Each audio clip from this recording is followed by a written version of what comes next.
The mystery of the lost heirloom. Grandma Clara sat on the porch of their cozy summer cabin, the sun casting a warm golden hue over the lake.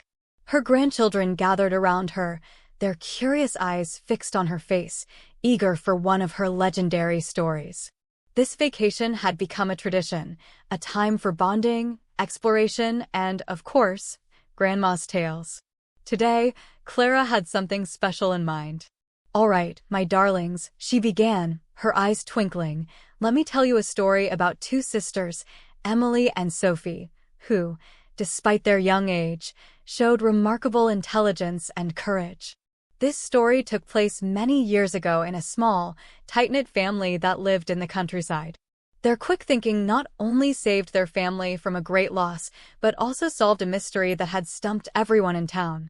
It's a tale about how intelligence, when paired with kindness, can work wonders."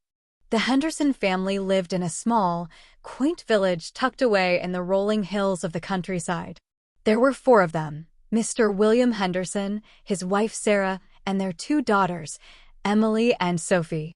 Emily, the elder, was 14 years old, sharp as a tack, and known for her logical thinking. Sophie, though younger at 12, was no less bright, but her strength lay in her creativity and intuition. The Hendersons weren't wealthy, but they lived comfortably. They had a modest farm, and Sarah Henderson worked part-time as a seamstress, while William managed their small property. However, there was one thing in their household that held great sentimental and financial value: an old family heirloom.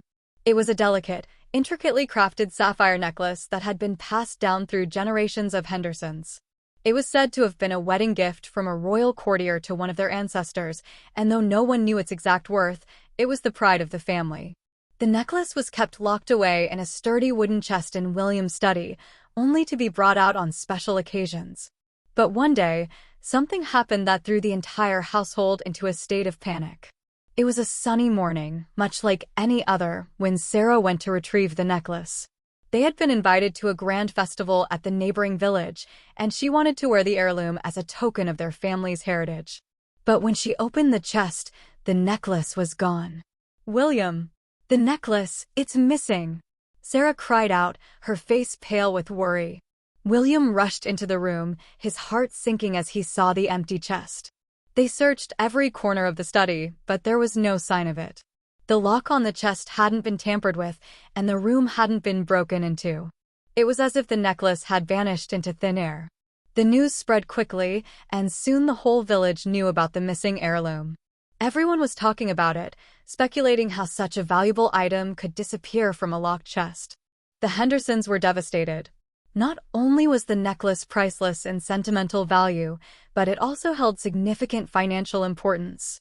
Losing it felt like losing a part of their family history.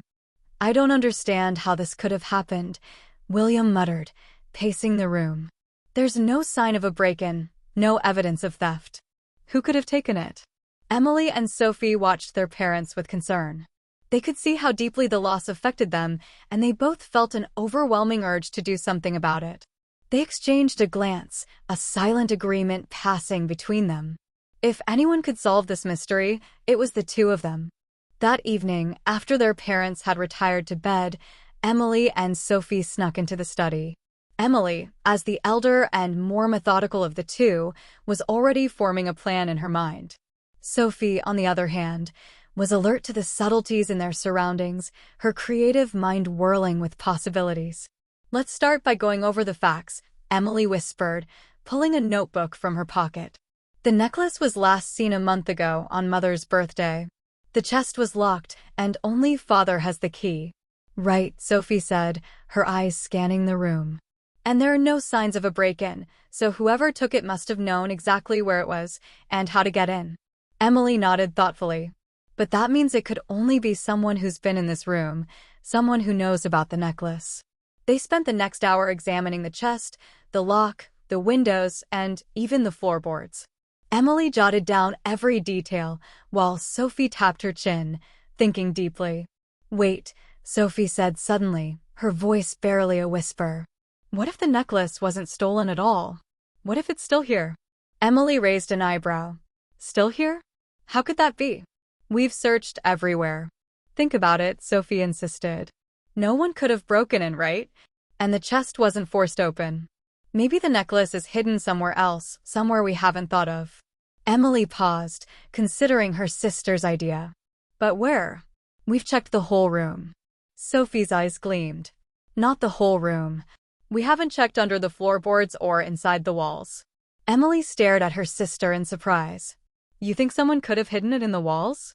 It's just a hunch, Sophie admitted. But we have to try, right?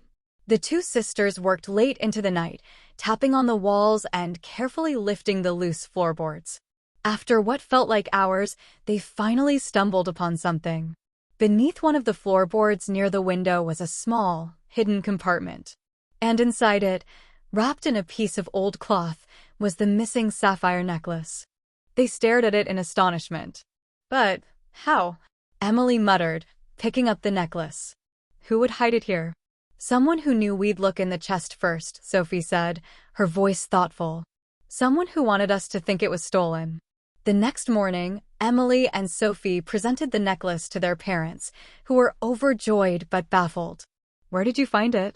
William asked, astonishment written across his face.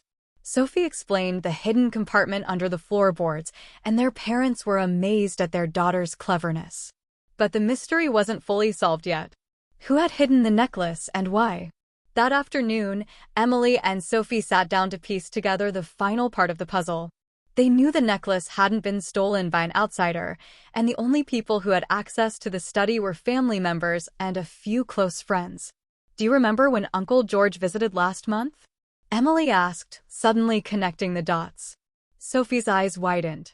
Of course. He was the only one here after Mother's birthday.